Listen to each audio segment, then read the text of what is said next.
Bismillahirrahmanirrahim. Assalamualaikum warahmatullahi wabarakatuh.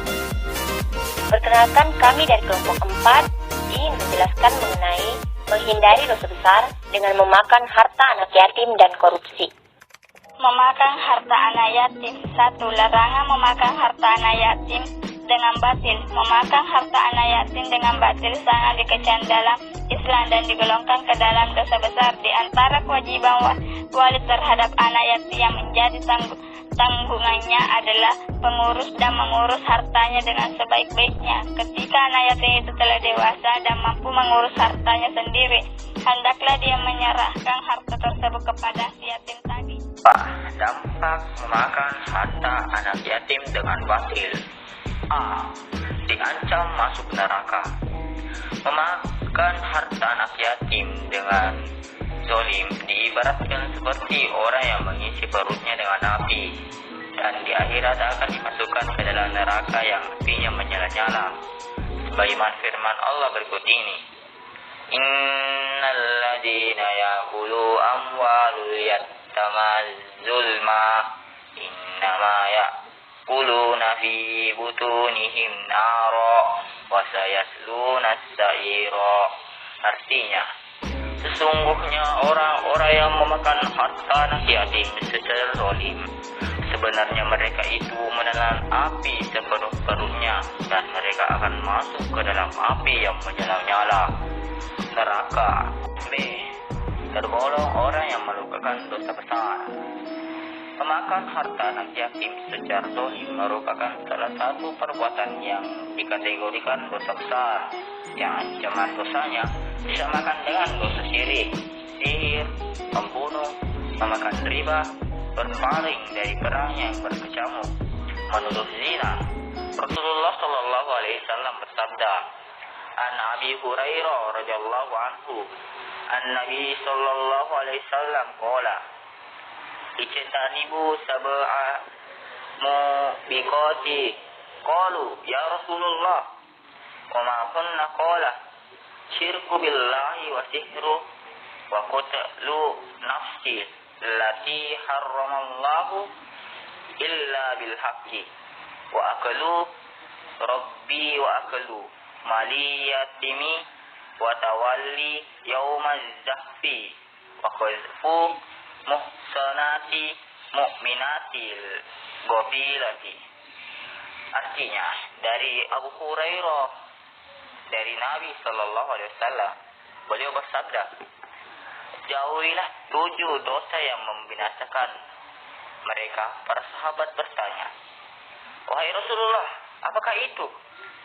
Beliau Sallallahu Alaihi Wasallam menjawab, syirik kepada Allah, sihir, membunuh jiwa yang Allah diharapkan kecuali dengan hak, memakan riba, memakan harta anak yatim, berpaling dari perang yang berkecamuk, menuduh zina terhadap wanita-wanita merdeka yang menjaga kehormatan, yang beriman, dan yang bersih dari zina. Hadis riwayat Al-Bukhari. Pengertian korupsi. Kata korupsi atau rasuah berasal dari bahasa Latin corruption, dari kata kerja korumper yang bermakna busuk, rusak, menggoyahkan, memutar balik, dan menyogok. Internasional mendefinisikan korupsi sebagai perilaku pejabat publik, baik politikus atau politisi maupun pegawai negeri serta pihak lain yang terlibat dalam tindakan itu yang secara tidak wajar dan tidak legal menyalahgunakan kepercayaan publik yang dikuasai kepada mereka untuk memperkaya diri atau memperkaya mereka yang dekat dengannya.